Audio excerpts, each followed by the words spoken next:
Olá, meus amigos, um dia de muita paz para todos nós, muito trabalho que nos traz a paz de Cristo. Hoje, exatamente 25 de agosto de 2023, estamos nós reunidos para estudar o livro Obras Póstumas de Allan Kardec. Nós estamos com a tradução do senhor Evandro Noleto Bezerra. Nós iniciamos o item A Minha Iniciação no Espiritismo, texto do senhor Allan Kardec, contando sobre a iniciação dele no Espiritismo. E nós estamos na segunda parte. No estudo anterior, fizemos os acontecimentos que ocorreu na casa do senhor, da família, do senhor Boudin. 12 de maio de 1856, tivemos um diálogo com a verdade, o Espírito de Verdade. E hoje nós vamos iniciar sobre o tema O Livro dos Espíritos.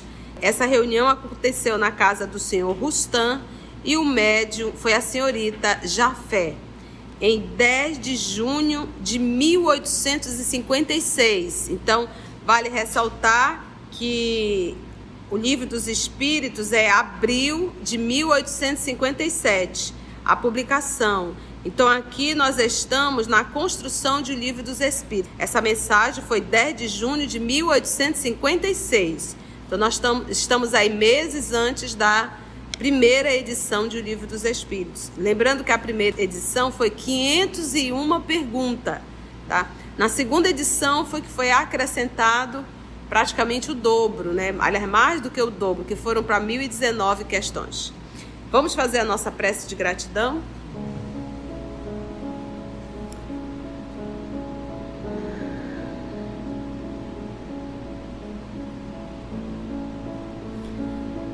Senhor Jesus, amigos espirituais aqui presentes, nossos anjos de guarda, nós aqui buscamos, Senhor, esse espaço físico que nos acolhe, porque cada um de nós, encarnados e desencarnados, e aos nossos irmãos que irão ouvir depois, através do canal, do YouTube, todos nós unidos em um só pensamento e carregando uma mesma vontade, a vontade de conhecer a doutrina espírita de forma mais lúcida e principalmente com compromisso. Essa é a diferença, Senhor. Nós temos esse compromisso de estudarmos a doutrina de forma séria, metódica, para que possamos uma vez mais compreendido, uma vez mais refletindo em torno do que nós estudamos, termos mais consciência da grandiosidade dessa doutrina, que é a terceira revelação. E que todas essas informações nos faz pensar e repensar o que temos feito de nossa vida. Essas lições nos faz enxergar o que é verdadeiramente valores e o que é que nós devemos valorizar.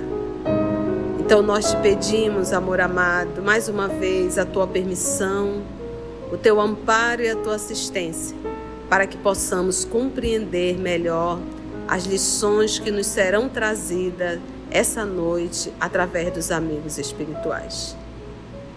Muito obrigada, amor amado, e é em teu nome que todos nós aqui nos encontramos. Graça te damos, amor amado, que assim seja.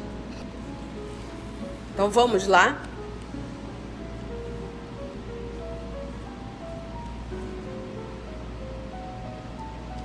Então, repetindo, em casa do senhor Rustam, a médium era a senhorita Jafé. 10 de junho de 1856. Pergunta a Hahnemann. Já que brevemente teremos acabado a primeira parte do livro, que é o Livro dos Espíritos, lembrei-me de que, Para andarmos mais depressa, eu poderia pedir a B, só colocou o primeiro nome dessa pessoa, que me ajudasse como médium. Que achas? Resposta: acho que será melhor não te servires dele. Então, aqui a gente já aproveita e comenta. O fato de você ter uma faculdade mediúnica, isso não testifica que você está apto para todos os trabalhos. Então, a gente observa que a faculdade mediúnica ela é neutra, mas a qualidade da faculdade está de comum acordo com a conduta moral desse médium, com o compromisso desse médium. Então, para esse trabalho, ele não orienta se servir do médium B. Kardec pergunta, por quê?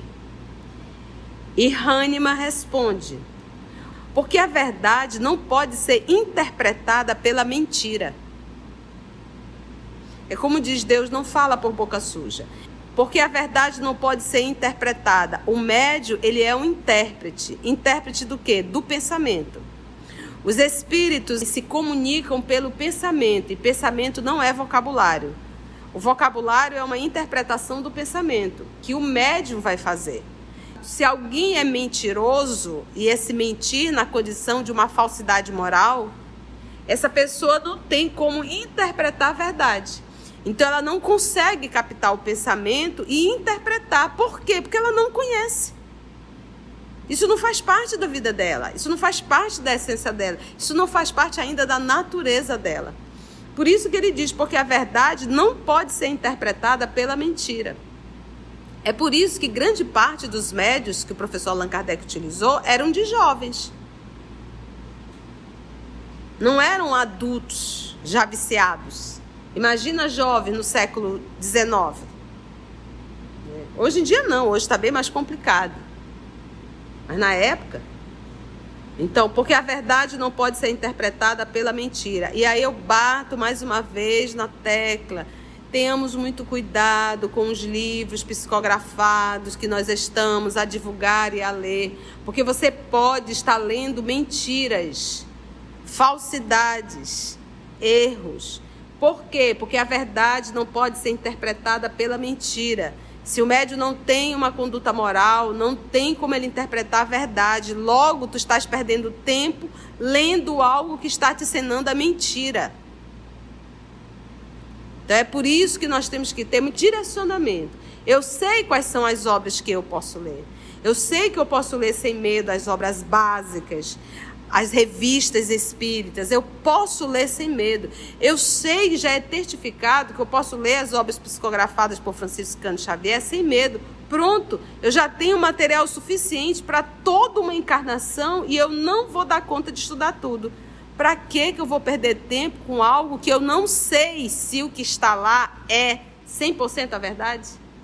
E por que eu não sei? Porque eu não tenho uma base para fazer a comparação. Se eu tenho uma base doutrinária, aí eu saberei identificar os erros. Mas se eu não tenho base doutrinária, para mim, tudo que eu ler passará a ser o quê? Autêntico e verdadeiro. Então, é aquilo que o professor Allan Kardec fala. Às vezes, o médium está no processo de fascinação. Às vezes, o grupo mediúnico inteiro está em processo de fascinação. E, às vezes, a instituição espírita inteira está em processo de fascinação. O que mais nos fascina? Vaidade e orgulho. Às vezes, uma casa com muita pressa de ter uma obra publicada acaba perdendo um pouco o discernimento. Ainda pergunta o professor Allan Kardec ao espírito Hahnemann. Mesmo que o espírito familiar de B, o seu anjo da guarda, o seu guia espiritual, seja dado à mentira, isto não impediria que um espírito bom se comunicasse pelo médium, desde que não se evocasse outro espírito. Então, na cabeça do professor Allan Kardec, o médium, ele acaba não divulgando a verdade porque ele está sendo conduzido por um espírito mentiroso. Kardec coloca como se o médium fosse neutro, como se o médium não tivesse a sua responsabilidade pessoal. Mas se um médium, na condição de um instrumento, fosse usado por um espírito bom, esse espírito bom não poderia passar a verdade? Essa é a pergunta. Ele diz sim. Mas aqui o médium secunda, ou seja, segue o espírito.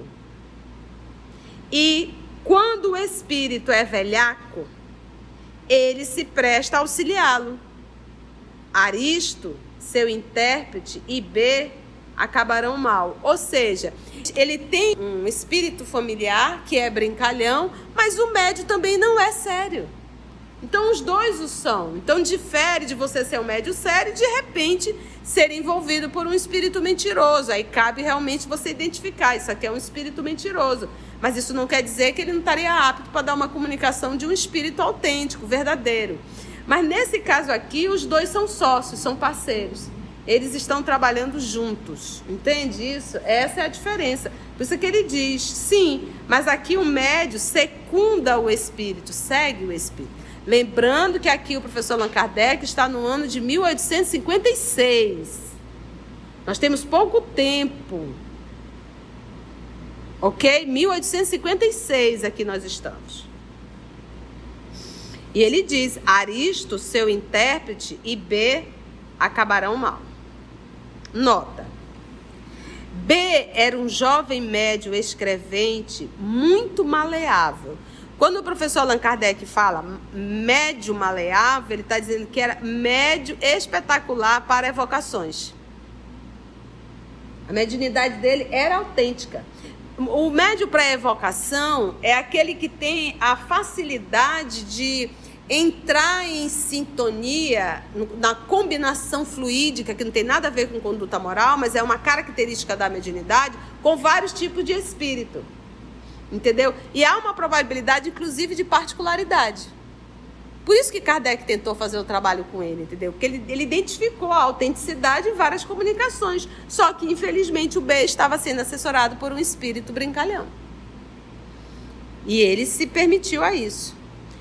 Então, era um jovem médio escrevente, muito maleável, que ele era psicográfico, mas assistido por um espírito orgulhoso, déspota e arrogante. Pouca coisa, né? Orgulhoso, déspota e arrogante, que dava o nome de Aristo e que ele lisonjeava o amor próprio. As previsões de Hahnemann se realizaram. O rapaz, julgando ter na sua faculdade um meio de enriquecer, olha aí, ó. A faculdade era autêntica, ele era médio e maleável, que não era fácil encontrar um médio maleável. Seja atendendo a consultas médicas, seja por meio de inventos e descobertas produtivas. Somente colheu decepções e mistificações. Porque ele começou a dar receita, ele começou a falar de descoberta, mas na verdade ele estava sendo envolvido por espíritos mistificadores. As pessoas pagavam pela consulta, pagavam pela ideia, e depois as pessoas iam realizar a ideia e dava tudo errado. Quem é que ficava mal na fita? Era o espírito ou o médio B? O médio. Somente colheu decepções e mentiras, mistificações. Passado algum tempo, ninguém mais ouviu falar dele. Então, era médio? Era. Era autêntica a mediunidade? Era. Usou para o bem? Não. Ele tentou se beneficiar financeiramente disso. Hoje a gente diz assim, a gente não tem mais assim dentro do movimento espírita médio tentando se beneficiar financeiramente, mas às vezes quer se beneficiar socialmente. Às vezes quer títulos, às vezes quer honras, às vezes quer convites, às vezes presentes caríssimos. Então isso tudo é uma forma de se vender. Então entendemos aí o trabalho de O Livro dos Espíritos. Então até o médium tinha que passar pelo crivo da orientação dos espíritos nobres. Posso usar o médio B? Não. Não pode, não deve. Melhor não. Mas como Kardec é insistente. Ele quer saber por quê, né? Qual o propósito? Ele está assessorado por um espírito mentiroso, né? A verdade não pode ser interpretada pela mentira. Mas ele não poderia, uma vez sendo assistido por um espírito nobre, poder até pode, mas só que não é o caso, porque ele também é um médium, é um ser humano mistificador. Senão ele não queria ganhar dinheiro disso. Estaria dando de graça o que de graça recebeu. Vamos para o Minha Missão? essa anterior foi 10 de junho de 1856. 2 dias depois, 12 de junho de 1856, ainda não tinha sido publicado o Livro dos Espíritos. O Livro dos Espíritos é 1857, 18 de abril de 1857. É interessante que é outra casa, outro médico. Outra casa, outro médico, Carlinha. Aqui está na casa do senhor C, não sabemos, ele coloca senhor C. A médium é a senhorita Aline C. Então percebe-se que talvez filha é o mesmo sobrenome. Pergunta a, esse A está craseado, a verdade. Que é como ele se apresentou. Irás me chamar de verdade. Né? Espírito bom. Aqui é a minha missão. Gostaria de saber o que pensas da missão que alguns espíritos me assinalaram. Então, alguns espíritos, por médios diferentes, começaram a revelar ao senhor Denis Arrivaio a sua missão. Então, aqui ele, frente a frente com o espírito A Verdade, que nós sabemos que se trata do nosso Senhor Jesus Cristo. Agora vamos ver o que o Espírito de Verdade nos fala. Lembrando que ele vai estar uma vez por mês, 15 minutos, tá? Dize-me, peço-te, se é uma prova para o meu amor próprio, ou seja, uma prova para ver se ele vai descer. Ele está perguntando. Como sabes, tenho o maior desejo de contribuir para a propagação da verdade, mas do papel de simples trabalhador ao de missionário-chefe, a distância é grande e não compreendo o que possa justificar em mim tal favor. De preferência a tantos outros que possuem talentos e qualidades de que não disponho. Nessa primeira fala dele, ele demonstra o quê? A humildade. E é autêntico, ele não é mentira, ele não tem como mentir para o Espírito a verdade. Isso aqui é autêntico. Resposta do Espírito Verdade. Confirmo o que te foi dito. Então ele, apesar de ter ouvido, ele já não pegou aquilo como verdade. Ele disse, não, vou colocar frente a frente. Ele disse, confirmo o que foi dito. Vamos investigar. Mas recomendo-te muita discrição. Não vai colocar no outdoor que você é o missionário, que sobre você está a responsabilidade. Discrição. Se quiserdes sair-te bem. Ou seja, a missão estava programada, mas estava garantida? Isso ia depender do trabalho. Assim somos nós. Todos nós, a vida nos traz compromissos a fazer. Todos nós temos missão. Cada um, uns mais, outros menos. Umas menores, outras maiores. Então, o convite é feito. Se vai fazer, se vai dar certo, aí já é com cada um. Quando você engravida, você assume uma missão. A missão da maternidade e da paternidade. Agora, o fato de você ter aceitado a missão, isso não certifica que você vai ser um excelente genitor e genitora. Aí vai depender de como você vai conduzir esse trabalho. Isso é o livre-arbítrio. Não se sabe do futuro, porque o futuro não está escrito. Vai depender de como vai transcorrer esse presente. Entende isso? Então, por isso é que os espíritos têm muita cautela quando se vai falar do futuro. Por quê? Porque o futuro não está pronto. Você tem uma missão a cumprir. Qual é a programação? Programação. Quando você vai fazer uma viagem, você não faz uma programação? Se vai sair do jeito da programação, aí isso é muito relativo. Você pode programar ir para a praia segunda, terça e quarta e chover segunda, terça e quarta. Aí não dá mais para ir para a praia. Você vai ter que arrumar uma outra forma. Então, há uma programação. A programação, você vai reencarnar na condição de um grande missionário. E ele, lembra que Kardec, o senhor Denis Arrivaio, ele faz parte dos espíritos familiares do Cristo. Aí, familiar, como assim, tia? Ele foi irmão? Não, gente, não pensa com terra. Pensa como espírito. Esse familiar na condição de espíritos do mesmo grupo de afinidade, de trabalho, de evolução. Já faz parte do grupo do Cristo, de trabalhadores. Lógico, não foi à toa que ele convidou Denizar para vir fazer parte da terceira codificação, meus irmãos. Nós estamos falando da terceira codificação. A grande massa humana está esperando Jesus vir numa carruagem de fogo. E nós que somos espíritas não temos consciência de que nós estamos dentro da terceira revelação. Então, confirmo o que te foi dito, mas recomendo-te muita discrição, se quiseres sair-te bem. Mais tarde tomarás conhecimento de coisas que te explicarão o que ora te surpreende. Não esqueças que podes triunfar, como podes falir. Isso é o livre-arbítrio. Neste último caso, se ele vier a falir, outro te substituiria. Então, ou seja, se Kardec falhasse, já teria outro para substituir. É uma revelação divina, meus irmãos. Outro te substituiria, pois os desígnios de Deus não assentam na cabeça de um homem. Então, se não for você, Denizar, tenha certeza que outro já estão prontos, porque quando ele reencarnou, aí é aquilo, já vem a opção A, a opção B, a opção C e a opção D. Mas que vai acontecer, vai. Ninguém é insubstituível. Se não for com a gente, é 100. Mas que vai acontecer, vai. Porque o trabalho é do Cristo.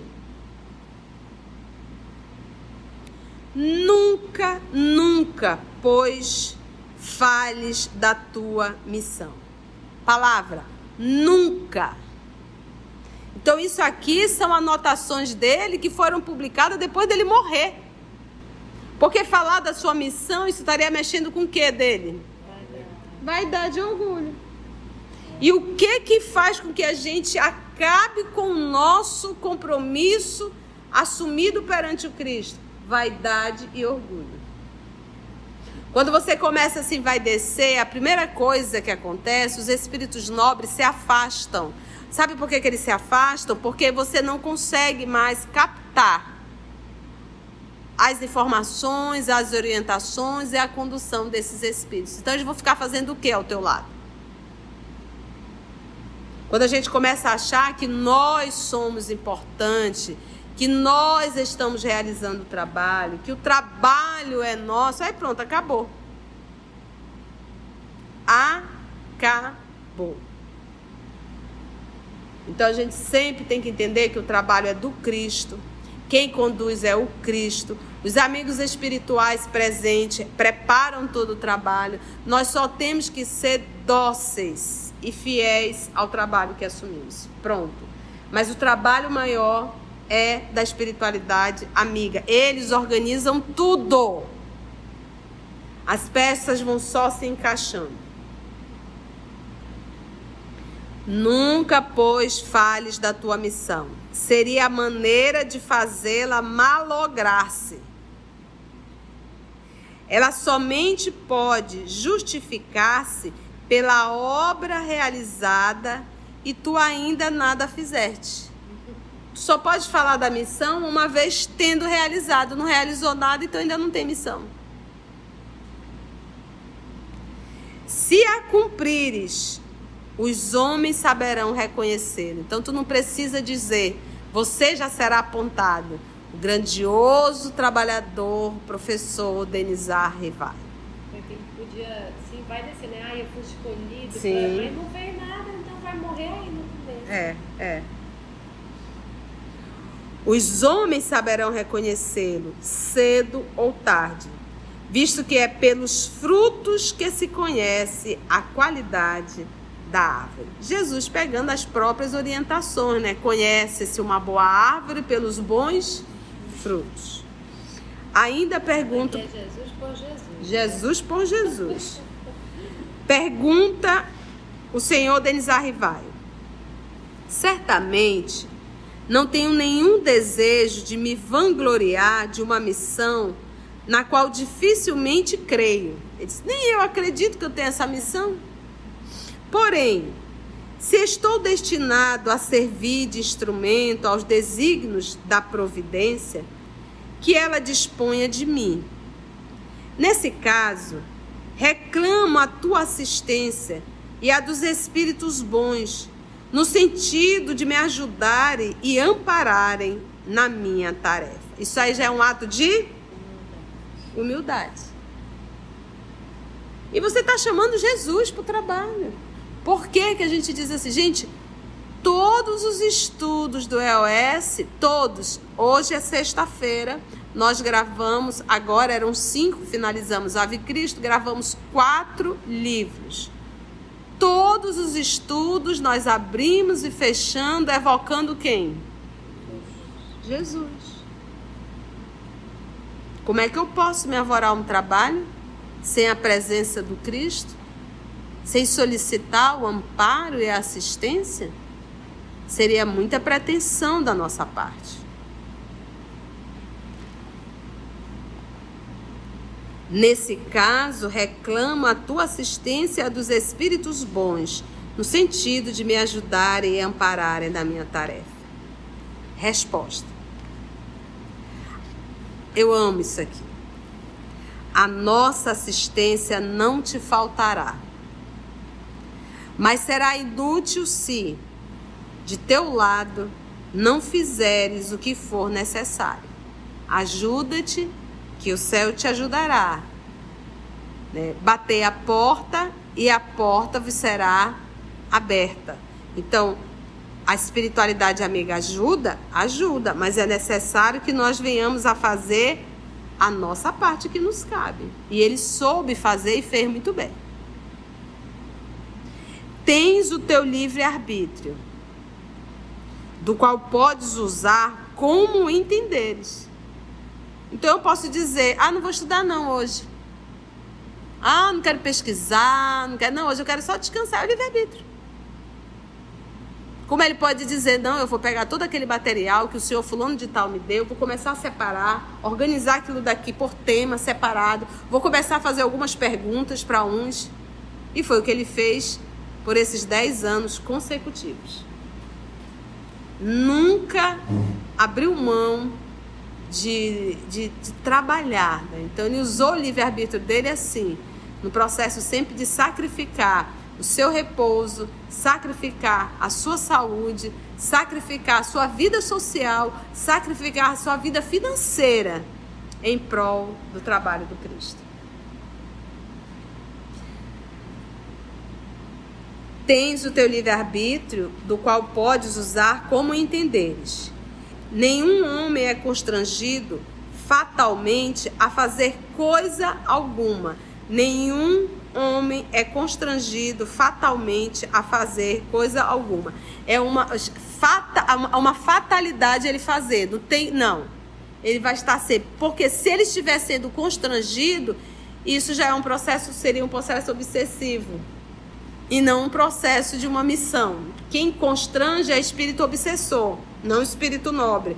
Porque espírito nobre respeita as leis de Deus. E uma das leis de Deus é a lei do livre-arbítrio. E aí perguntou o professor Allan Kardec, que causas poderiam determinar o meu fracasso? Seria a insuficiência das minhas aptidões? Então ele pensando, ele na condição de um professor, né?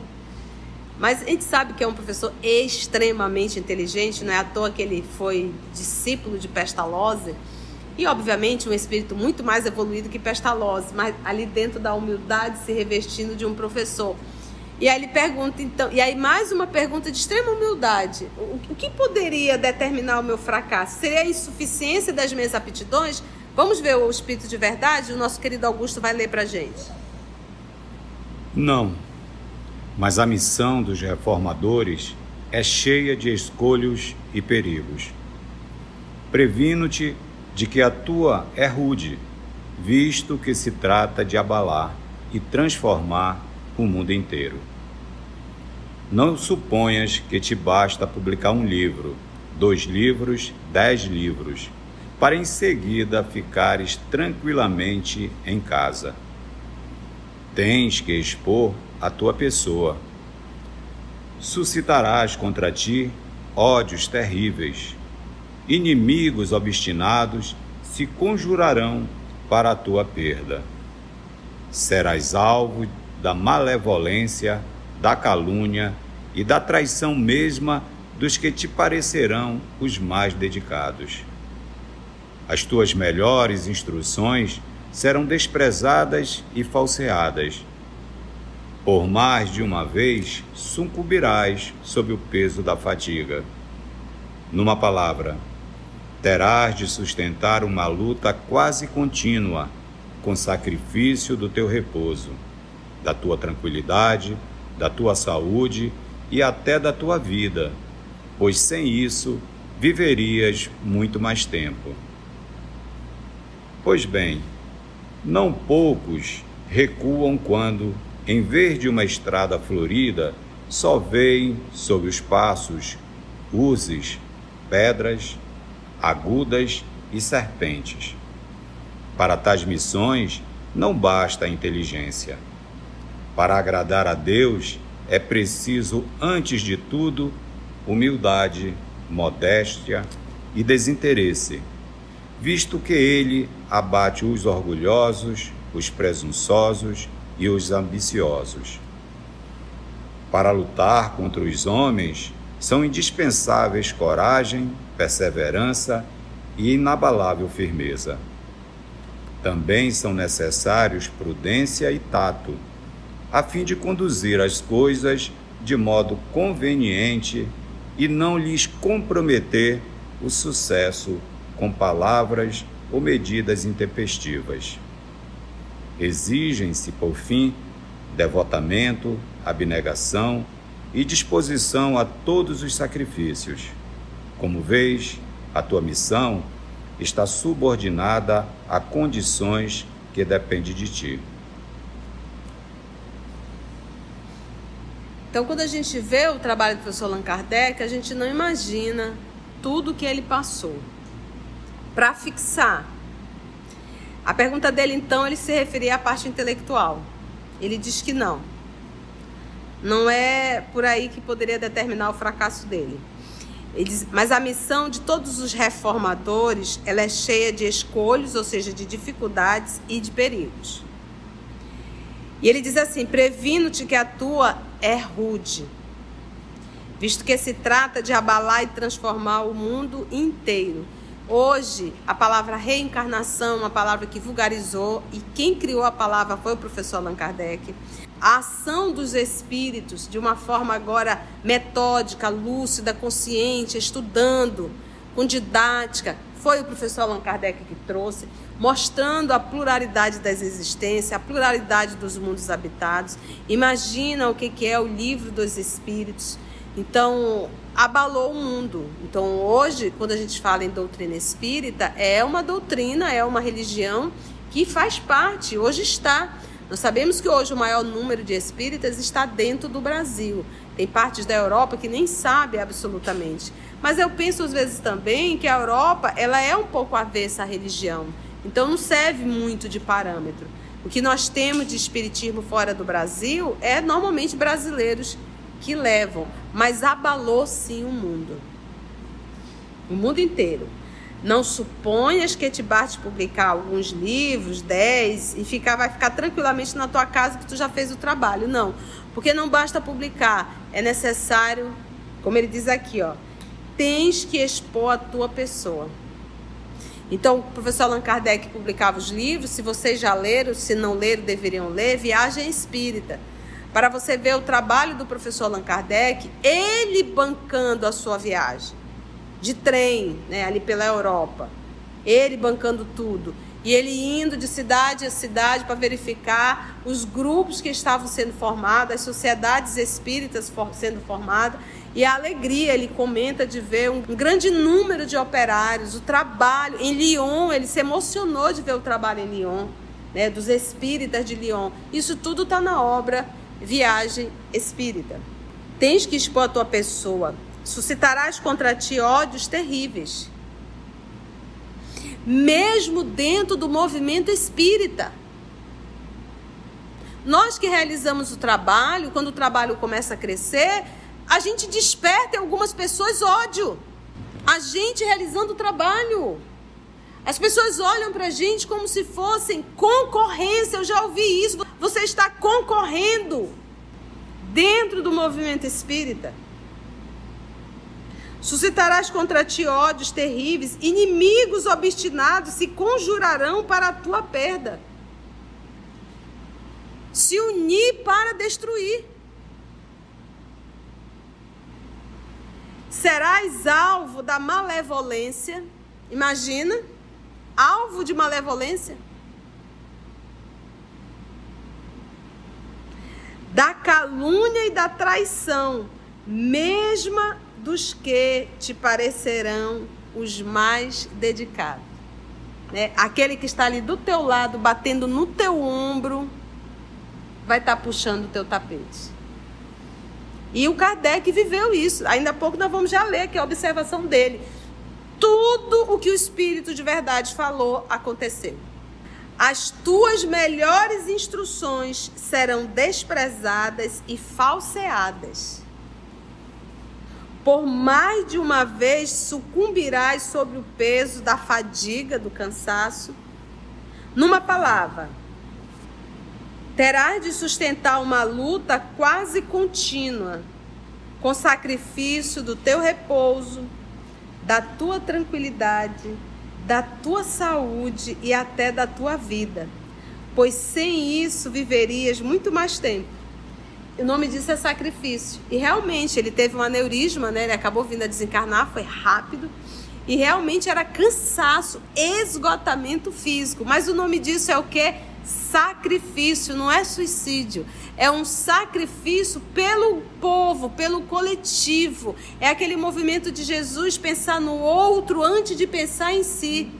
Pensar no trabalho, pensar no consolo antes de pensar no próprio repouso.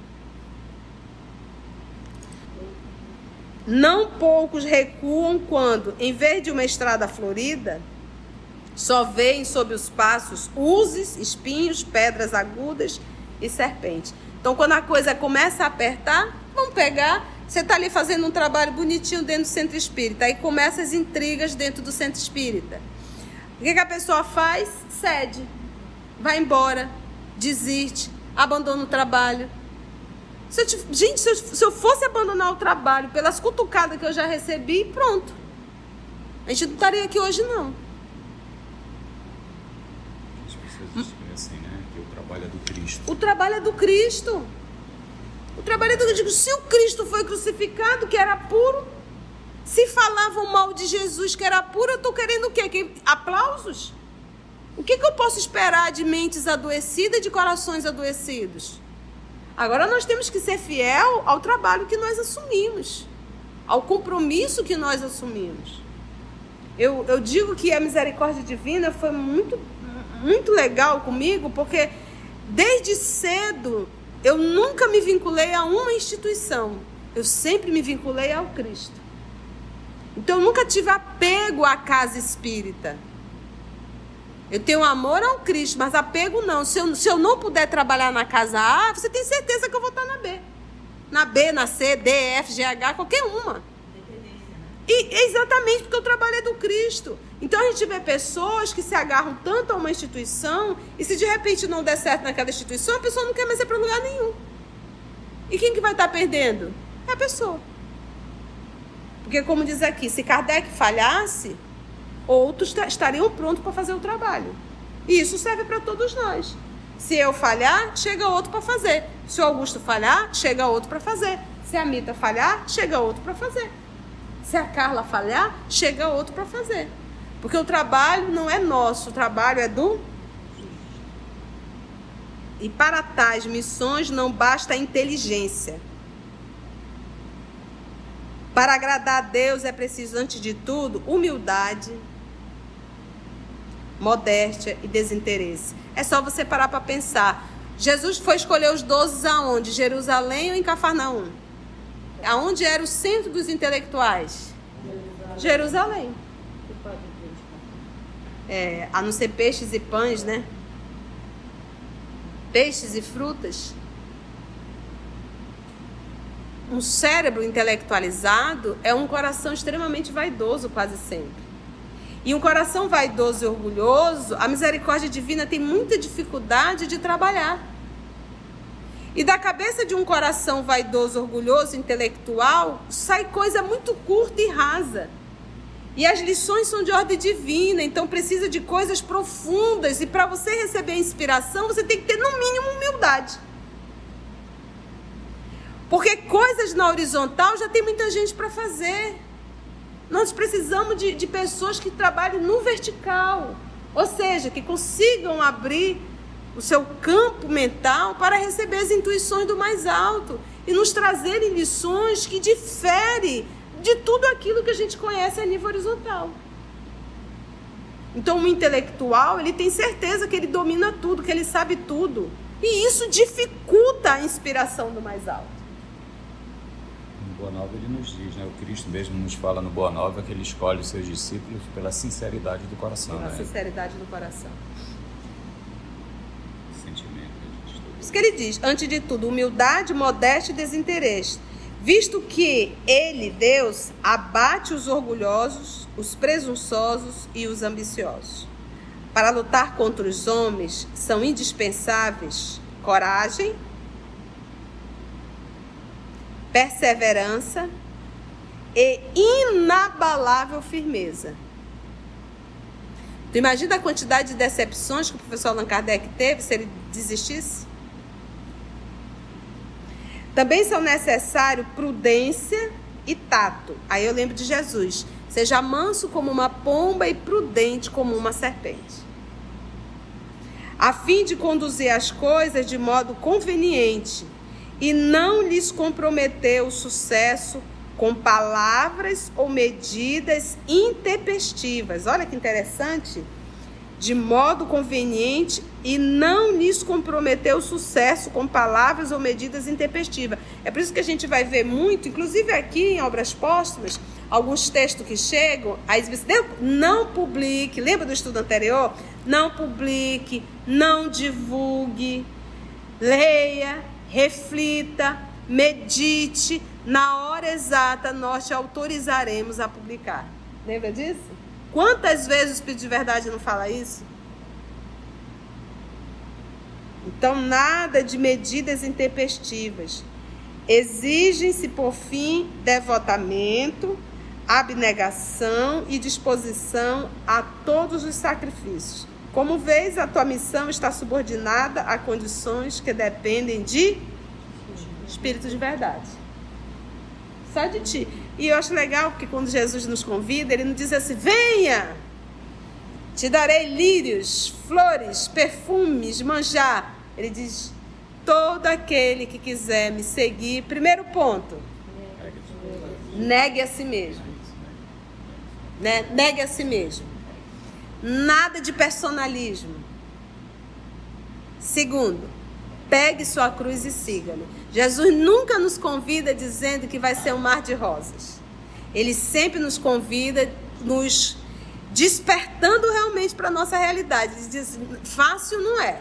Porque você imagina o que é você tentar falar de evangelho em um mundo onde o mal predomina, mesmo dentro das instituições religiosas. Foi bom, gente? Antes de orarmos em agradecimento, vamos ouvir algumas considerações da tia que destacamos neste estudo para a reflexão dos ensinamentos. Vamos aos destaques da tia? O fato de você ter uma faculdade mediúnica, isso não testifica que você está apto para todos os trabalhos. Então a gente observa que a faculdade mediúnica ela é neutra, mas a qualidade da faculdade está de comum acordo com a conduta moral desse médium, com o compromisso desse médium. O médium, ele é um intérprete. Intérprete do quê? Do pensamento. Os espíritos se comunicam pelo pensamento, e pensamento não é vocabulário. O vocabulário é uma interpretação do pensamento, que o médium vai fazer. E aí eu bato mais uma vez na tecla. Tenhamos muito cuidado com os livros psicografados que nós estamos a divulgar e a ler, porque você pode estar lendo mentiras, falsidades, erros, Por quê? Porque a verdade não pode ser interpretada pela mentira. Se o médium não tem uma conduta moral, não tem como ele interpretar a verdade. Logo, tu estás perdendo tempo lendo algo que está te ensinando a mentira. Então, é por isso que nós temos que ter um direcionamento. Eu sei quais são as obras que eu posso ler. Eu sei que eu posso ler sem medo as obras básicas, as revistas espíritas. Eu posso ler sem medo.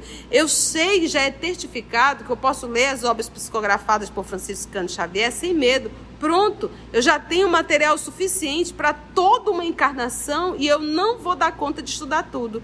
Para que eu vou perder tempo com algo que eu não sei se o que está lá é 100% a verdade? E por que eu não sei? Porque eu não tenho uma base para fazer a comparação. Se eu tenho uma base doutrinária, aí eu saberei identificar os erros. Mas se eu não tenho base doutrinária, para mim, tudo que eu ler passará a ser autêntico e verdadeiro. Então, é aquilo que o professor Allan Kardec fala. Às vezes, o médium está no processo de fascinação. Às vezes, o grupo mediúnico inteiro está em processo de fascinação. E, às vezes, a instituição espírita inteira está em processo de fascinação. O que mais nos fascina? Vaidade e orgulho. Às vezes, uma casa com muita pressa de ter uma obra publicada acaba perdendo um pouco o discernimento. Todos nós, a vida nos traz compromissos a fazer. Todos nós temos missão, cada um, uns mais, outros menos, umas menores, outras maiores. Então, o convite é feito. Se vai fazer, se vai dar certo, aí já é com cada um. Quando você engravida, você assume uma missão, a missão da maternidade e da paternidade. Agora, o fato de você ter aceitado a missão, isso não certifica que você vai ser um excelente genitor e genitora. Aí vai depender de como você vai conduzir esse trabalho. Isso é o livre-arbítrio. Não se sabe do futuro, porque o futuro não está escrito. Vai depender de como vai transcorrer esse presente. Então, por isso é que os espíritos têm muita cautela quando se vai falar do futuro. Por quê? Porque o futuro não está pronto. A gente sempre tem que entender que o trabalho é do Cristo. Quem conduz é o Cristo. Os amigos espirituais presentes preparam todo o trabalho. Nós só temos que ser dóceis e fiéis ao trabalho que assumimos. Pronto. Mas o trabalho maior é da espiritualidade amiga. Eles organizam tudo. As peças vão só se encaixando. Quem constrange é espírito obsessor, não espírito nobre. Porque espírito nobre respeita as leis de Deus. E uma das leis de Deus é a lei do livre-arbítrio. Um cérebro intelectualizado é um coração extremamente vaidoso, quase sempre. E um coração vaidoso e orgulhoso, a misericórdia divina tem muita dificuldade de trabalhar.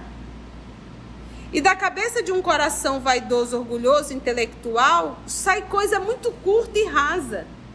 E as lições são de ordem divina, então precisa de coisas profundas. E para você receber a inspiração, você tem que ter, no mínimo, humildade. Porque coisas na horizontal já tem muita gente para fazer. Nós precisamos de pessoas que trabalhem no vertical. Ou seja, que consigam abrir o seu campo mental para receber as intuições do mais alto. E nos trazerem lições que diferem de tudo aquilo que a gente conhece a nível horizontal. Então, o intelectual, ele tem certeza que ele domina tudo, que ele sabe tudo. E isso dificulta a inspiração do mais alto. Porque quando Jesus nos convida, ele não diz assim: venha, te darei lírios, flores, perfumes, manjar. Ele diz: todo aquele que quiser me seguir. Primeiro ponto, nada de personalismo. Segundo, pegue sua cruz e siga-me. Jesus nunca nos convida dizendo que vai ser um mar de rosas. Ele sempre nos convida, nos despertando realmente para a nossa realidade. Ele diz: fácil não é. Porque você imagina o que é você tentar falar de evangelho em um mundo onde o mal predomina, mesmo dentro das instituições religiosas. Se você chegou até aqui o final, deixa seu comentário É muito importante a gente poder ler o teu comentário. Não esqueça de curtir para que possa divulgar a página, dar o seu like, né? E, se possível, faça a sua inscrição no nosso canal e toca o sininho. Porque quando você toca o sininho, o YouTube avisa para você quando o EOS publicar um novo estudo. Então, receba um grande abraço da família EOS Manaus.